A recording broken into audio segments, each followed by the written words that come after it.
Ja sad u ovom momentu, gledajući koliko ljudi zarade preko nekih pay-per-click sistema i uopšte banera, ne bi nikad započinjao biznis ako bi mi to bio glavni izvor prihoda. Zato što prosto relativno malo ljudi se oglašava. Dakle, neko je napravio procenu da je prošlogodišnje tržište na internetu što se tiče marketinga bilo svega 3 miliona evra, što zaista nije neki iznos, jer tih 3 miliona evra bi trebalo da sve servise isfinansira.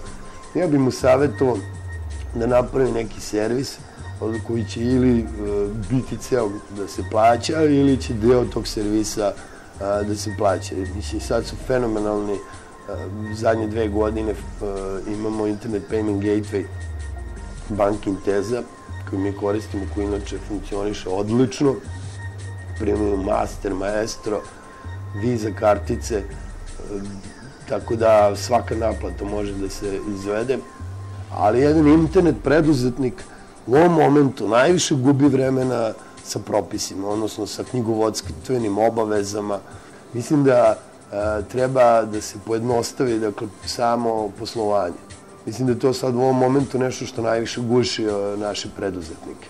Naime, vlada je osnovala jedno radno telo koji se zove Jedinica za sprovođenje sveobuhvatne reforme propisa ili skraćeno SRP. Na adresi srp.gov.rs možete da date komentare na sve ovo što sam se ja malo prežalio i na sve ostalo što vam inače smeta.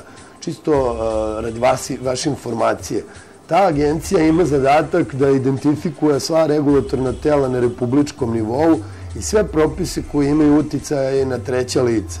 Ono što je na njihovom sajtu objavljeno, oni su do sada identifikovali 50 regulatornih tela i preko 7000 propisa koji imaju efekte na treća lica. Ja samo mogu da pozovem sve vaše gledaoce da odu na adresu www.srp.gov.rs i da neke procedure koje njima smetaju izanaliziraju i da im pošalju svoje primedbe.